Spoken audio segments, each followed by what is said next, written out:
Well, it's day 2 of ACC tip-off from Charlotte, and the men are in the spotlight. Of course, the defending ACC tournament champions and the Virginia Tech Hokies shining the spotlight on them at this point. The Hokies feel like with all the new pieces they have, as well as the returning players, they have an opportunity to repeat as ACC tournament champions.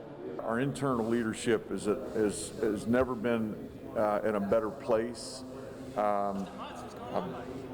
Vasily has been aided by having the experience this summer with Mutz in those conversations, and I'd like to play with Mutz too, the way he passes the ball and his willingness to pass.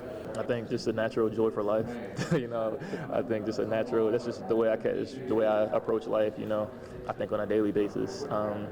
So when I step on the floor, I'm just being who I am. I can't really control that sometimes. I really can't. Like Coach Young said, we're playing basketball. So if you're not having fun, then I don't know what you're doing. So it's just one of those things we're out there having fun, working hard. And when you have a season like last year, you have that confidence coming into this next year and thinking that we want to repeat and do the same thing. So I think we know what it takes to do it, and we're working harder now to accomplish that.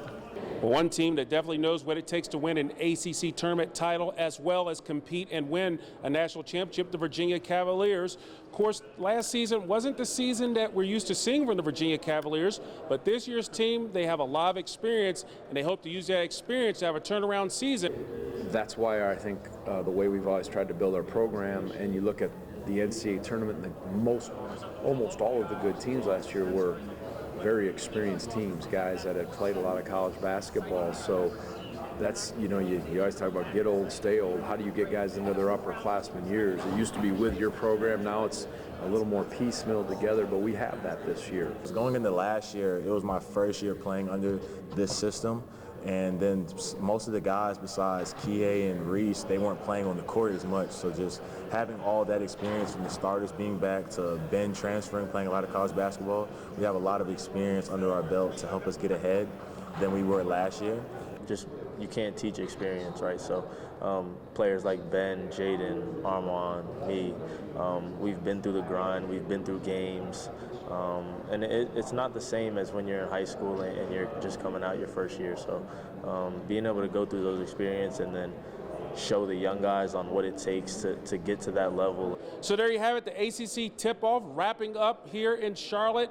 And both the Virginia Cavaliers and Virginia Tech Hokies, they both have high expectations to have strong seasons as basketball season will tip off next month. In Charlotte, reporting from the ACC tip-off covering Virginia Tech and Virginia, Jermaine Ferrell, Wfxr Sports.